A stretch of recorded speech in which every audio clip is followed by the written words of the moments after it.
Hey guys, Eric Sargent, General Manager, Ed Martin Toyota. I wanted to show you a quick little video explanation of the D-pillar badging for a 2020 or newer Heritage Land Cruiser. So this is the actual part number of the D-pillar emblem that comes on a Heritage Land Cruiser. And as you can see, it's got a slight little bend to it. It's got VHB tape on the back.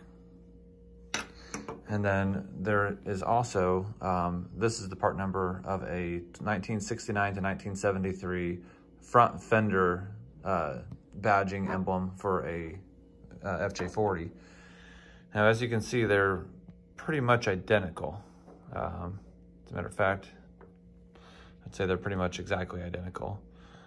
Kind of get a couple different light shoots, maybe slightly more glossy sheen on the FJ or on the Heritage badging, possibly. But it's all in all, same badge, same dimensions. If you turn this one over, it is studded.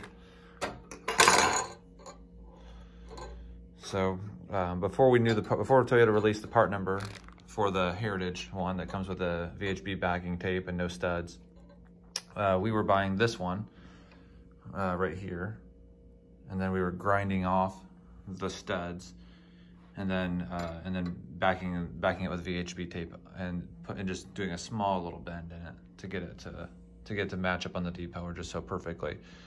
The difference in price, these are the Heritage ones are about a little over $300 for a pair. These ones are about $35 each, so about $60. So all in all, I just want to make a quick little description of how to do it on the cheap or how to do it officially. If you guys have any questions, please feel free to call 317-385-9572. Eric Sargent at Ed Martin Toyota.